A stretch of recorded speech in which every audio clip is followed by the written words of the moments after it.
BSc nurse salary নিয়ে গুরুত্বপূর্ণ update. এখানে দুটো স্যালারি দেখাবো। 7 পে কমিশন অনুযায়ী নিউ স্যালারি কী হবে, 20% ডিএ বাড়লো, নিউ স্যালারি কী হবে।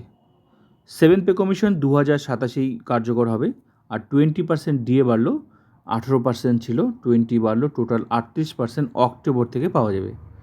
তো নতুন চাকরিজীবীদের বেতন কী হবে, পুরনো চাকরিজীবীদের বেতন কী হবে, gross salary, in-hand salary, A to Z দেখাবো। তো দেখে নেওয়া যাক। শুরুতেই আমি 38% ডিএ নিয়ে স্যালারি দেখাচ্ছি।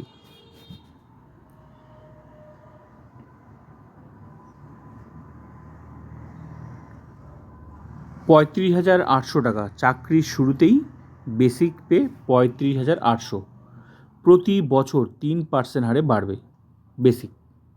ডিএ 18% ছিল, 20 বেড়েছে, টোটাল 38% পাওয়া যাবে অক্টোবর থেকে। তাহলে বেসিকের 38% ডিএ, ডিয়ারনেস অ্যালাউন্স 13,604 ডিএ হিসেবে পাওয়া যাবে। এটা নতুনদের, পুরনোদের বলছি। এইচআরে 12%, হাউস রেন্ট অ্যালাউন্স 12%, তো এটাও কিন্তু বেসিকের 12%, 4,296 এইচআরে। তো মনে রাখতে হবে বেসিক কিন্তু প্রতি বছর বাড়বে, আর ডিএ সরকার যখন দেবে তখনই কিন্তু বাড়বে, সেই হিসাবে স্যালারি হবে। যেমন 18 ছিল, 20 বাড়লো, তো 38 হলো। আবার যখন সরকার দেবে তখন আবার বাড়বে, 18-র সাথে সেটা যোগ করে কত পার্সেন্টেজ সেটা যেটা দেবে সেটা এটার সাথে যোগ করে বেসিকের পার্সেন্টেজ করলে বেরিয়ে যাবে। তো এমএ মেডিকেল অ্যালাউন্স 500, সব কিছু মিলে যোগ করে যে স্যালারিটা হচ্ছে সেটাকে বলা হয় গ্রস স্যালারি। তো গ্রস স্যালারি হচ্ছে 54,200, এটা গ্রস স্যালারি। এটা 38% ডিএ নিয়ে, হ্যাঁ। তো এটা নতুনদের, তারপর পুরনোদের বলছি। পিট্যাক্স এটা পুরোটা পাওয়া যাবে না, এখান থেকে মূল স্যালারিটা দেখাচ্ছি। তো এটা গ্রস স্যালারি, এখান থেকে কিছু টাকা কেটে নেবে, 200 টাকা কাটবে, ডিডাকশন হবে সার্ভিস চার্জ, পিট্যাক্স কেটে নিয়ে বাকি টাকাটা অ্যাকাউন্টে আসবে। 54,000 টাকা ইনহ্যান্ড স্যালারি। চাকরির শুরুতেই প্রথম মাসের বেতন হচ্ছে 54,000, এটা হচ্ছে নতুনদের স্যালারি। তো নতুনদের যদি এটা স্যালারি হয় 38% দিয়ে নিয়ে, তাহলে পুরনোদের অবশ্যই বেশি হবে, কারণ কেউ 7 বছর চাকরি, কেউ 5 বছর, 4 বছর, 10 বছর, এক একজন এক রকম। তো প্রতি বছর তো বেসিক বাড়ে। এই যে 35,800, এটা শুরুতেই 35,800, যা নতুন। তো প্রতি বছর 3% হারে বাড়ছে। এক্ষেত্রে আমি দেখাচ্ছি। তো এই যে পুরনোদের যে বেসিকগুলো আছে, এই যে 35,000, এই ঘরটা, এই যে 35, এই শাড়িটা হচ্ছে বিএসসি নার্সিং স্টাফদের হচ্ছে বেসিক স্ট্রাকচার। এটা কিন্তু 6 পে কমিশনের, এটা কিন্তু 6 পে কমিশনের, হ্যাঁ। এখানে এখানে যে দেওয়া আছে না বেসিকগুলো, যে কোন বছরে কোন বেসিকটা পাওয়া যাবে, এটা একদম সেট করে দিয়েছে। প্রতি বছর নির্দিষ্ট সময় পরিবর্তন হবে, বাড়তে থাকবে 3% হারে। যেমন আমি দেখালাম, যারা নতুন চাকরিজীবী শুরুতে 35, শুধু বেসিকটা বার করলেই তো বাকি স্যালারিগুলো বেরিয়ে যাচ্ছে। তো 35,800 প্রতি বছর 3% হারে বাড়ছে, যে 36,900, তারপরে 38,000, 39,000, প্রতি বছর বাড়ছে।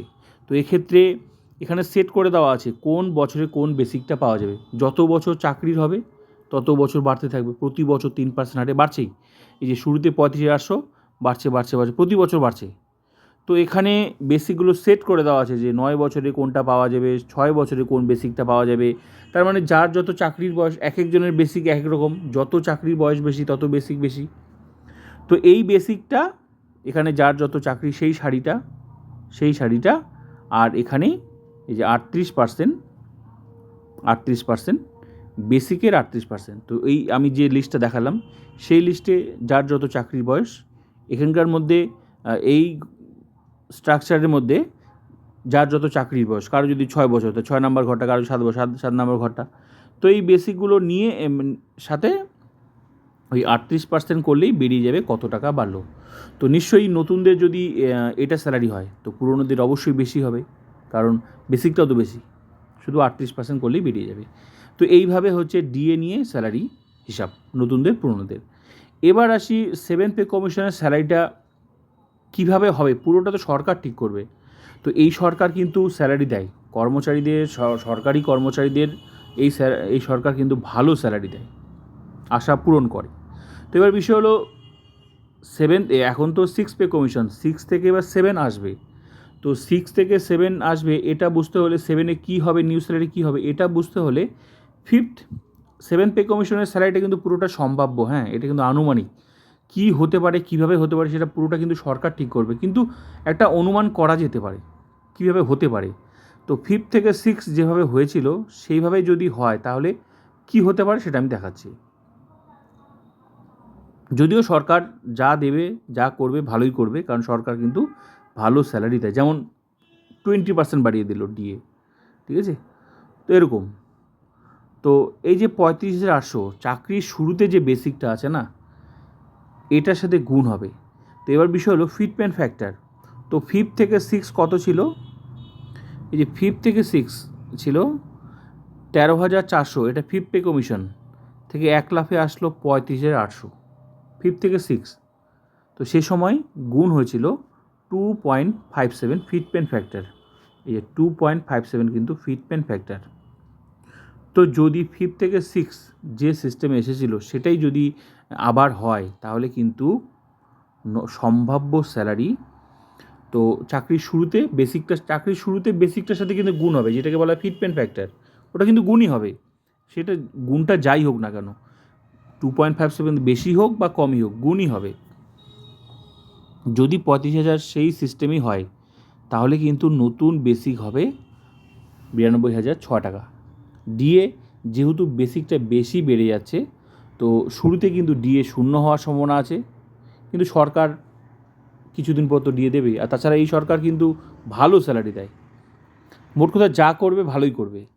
এইচআরে এখন যেটা আছে সেটাই যদি রাখে তাহলে 12%, বেসিকের 12%, 11,040 টাকা। কারণ বেতন তো শুধু আর বেসিক দিয়ে হয় না, বেতন হতে গেলে ডিএ লাগে, এইচআরএ লাগে, এমএ লাগে, সব কিছু মিলে একটা স্যালারি হয়, অল্প অল্প করে হলেও তো একটা ভালো স্যালারিতে পৌঁছাবে। তাই বলে এখন যা স্যালারি আছে তাতে কমবে না।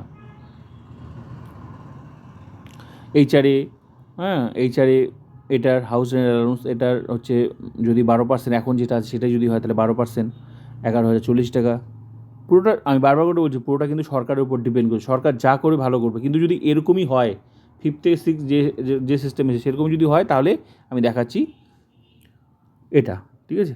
তো 12% এমএ 500, গ্রস স্যালারি 1,03,546, পিট্যাক্স 200, কেটে ছেটে 1,03,346 টাকা সম্ভাব্য স্যালারি, আনুমানিক স্যালারি। তো এই ফিটমেন্ট ফ্যাক্টর কত হবে সেটা পুরোটা সরকার ঠিক করবে, কিন্তু যাই হোক চাকরির শুরুতে যে বেসিকটা আছে এটার সাথে কিন্তু গুণ হবে, শুরুর যে বেসিকটা গুণ হয়, যেটাকে বলা হয় ফিটমেন্ট ফ্যাক্টর। নতুন রূপে বেসিক আসবে, একটা নতুন রূপে বেসিক আসবে, তারপর বাকি অংশগুলো সরকার কিভাবে সেট করবে পুরোটা সরকারের উপর ডিপেন্ড করছে। কিন্তু যাই হোক সরকার কর্মচারীদের কিন্তু ভালো বেতন দেয় এবং সব যা করবে ভালোই করবে। তো যদি 2.57 হয় তাহলে কিন্তু এটা হচ্ছে স্যালারি, মানে সম্ভাব্য স্যালারি যদি এরকম হয় 2.57। তো এবার তাহলে এটা নতুনদের, তাহলে পুরনোদের কীভাবে হবে, পুরনোদের তো এই যে 1 লাখ আমি দেখালাম না, কত, বেসিকটা 92,000 বেসিক, যদি 2.57 গুণ হয় তাহলে কিন্তু গুণ হবেই, সে যাই সংখ্যা হোক, কমই হোক আর বেশি হোক, গুণই হবে। তো এই যে 35,800 সাথে গুণ হয়ে এখানে আসবে সংখ্যাটা, আর 6-এরটা ওল্ড এন্ট্রিতে চলে যাবে, তখন 92,000 যদি 2.57 হয়, এটার মতোই যদি হয় 1 লাফে যেভাবে এসেছিল 6-এর মতো, তাহলে 92,000 সামথিং এখানে থাকবে শুরুতে, তারপর প্রতি বছর 3% হারে বাড়বে। তো যার যত চাকরির বয়স তত বাড়তে থাকবে। এক্ষেত্রে পুরনো চাকরিজীবী কারো যদি 6 বছর চাকরি হয় তাহলে 6 নম্বর ঘরটা, তো যত বছর হবে তত বছর বেসিক বাড়তে থাকবে। যেমন হচ্ছে 6-এরটা, এই যে শুরুতে 35,800, তারপর বাড়ছে না প্রতি বছর 36,900, যত বছর এরকম একটা লম্বা একটা সেট একদম 7 পে কমিশনে বার হবে, একটা লম্বা তালিকা যেখানে সেট করে দেওয়া থাকবে কোন বছরে কোন বেসিকটা পাওয়া যাবে। তো পুরনোদের কি শুধু বেসিকটা বার করে নিলেই হলো, যে কোন পুরনো তাহলে কোন বেসিকটা পাওয়া যাবে, যার যত বছর চাকরি সেই শাড়ির বেসিকটা পাওয়া যাবে, বেসিকটা। আর নতুনদের ক্ষেত্রে শুরুরটা। তো যদি 2.57 গুণ হয় তাহলে 92,000 সামথিং। এটা এখন বিষয় হলো কী বলে ফিটমেন্ট ফ্যাক্টর। এই ফিটমেন্ট ফ্যাক্টরটা এখন কত হয়, কিন্তু যাই হোক স্যালারি কিন্তু 7th পে কমিশনে ভালো বাড়ছে। যেমন 20% দিয়ে দিল, অক্টোবর থেকে বাড়বে স্যালারি। ঠিক তেমনি এই সরকার কিন্তু ভালো বেতন দেয়, বেতন নিয়ে চিন্তা নেই এই সরকারের আমলে, ঠিক আছে। তো এখন দেখার ফিটমেন্ট ফ্যাক্টর কত হয়। তো যাই হোক স্যালারি কিন্তু ভালো হবে 7th পে কমিশনে। তো ভিডিওটা ভালো লাগলে like comment subscribe and share.